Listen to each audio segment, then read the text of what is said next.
واقراتي نو أنغدا سون فراب جالك نو فاتو آمين أمنا كنو فرقوم فراب جالك نو فاتو آتي يا واقع غوتا كتو كنيا سرقم دي يا واقع غوتا أمنا كتي يا واقع نو كتو تمدلتون فراب جالك نو فاتو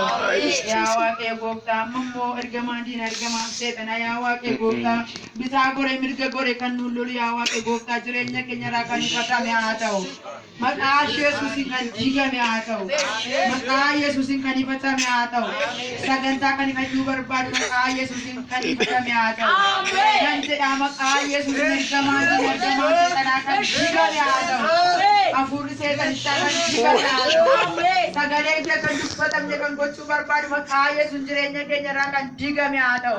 بيتا غوري مرغا غوري كنا كنيا كلين سو مكا يسوع جرينيا كنيا راكان جيغا مي آتاو amma mo sa kanta kanya surera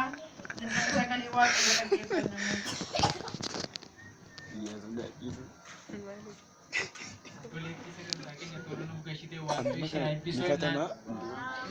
Warri Birayan Warriya da Kenya daga facas ne jirru wa ƙarshe episode na yaada Kenya gara sagalee waaqayyo dhaga'utti deebisnee diyyuu kallattiidhaan sagalee waaqayyo dhaggeeffannaa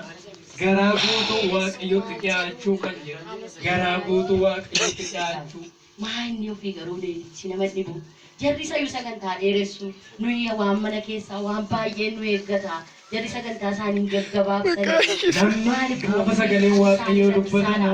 yaada namaa akkatu gabitinna darra ulse odaan galeera waan sidi warra warri karaarra jiran karaarra namoota kakkaasaa oolanii akkaataa nuti jireenyaa iyyuu nu rakkiseera akkamittiin jiraanne itti yaaddati garaa guutuu gara waaqayyoo yaadu namni gara waaqayyoo yaadne firoota koo hin gowwoma sagalee waaqayyoo keessaa Yesuus itti fufee fakkeenyi kun isiniif hin galu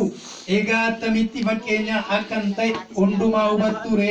inni facaasu sanyii dubbii waaqayyoo facaasa karaa buqqeen fakkeenya warra yommuudhuma dubbiin waaqayyoo facaafamu dhagaanii yommusuma seexanni dhufee dubbicha garaa isaanii keessatti facaafame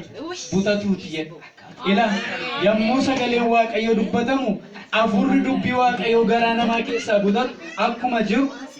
tokkoon keenya yaada seexanaa guutuu dhiisnee yeroo sagalee waaqayyoo dubbatamu sagalee waaqayyoo dhaggeeffachuun keenya dirqama ta'a waaqayyoo nu haa gargaaru humna hafuura qulqulluu hidhannee seexana hamaadhaan akka lollutti yommuu sagaleen waaqayyoo dubbatamu dubbii waaqayyoo meeshaa lolaa keenyaa godhannee yaada keenya yaada seexanaarraa deebine akka jiraannu waaqayyoo nu haa gargaaru kanaaf sagaleen waaqayyoo yommuu dubbatamu garaa qulqulluu garraamummaadhaan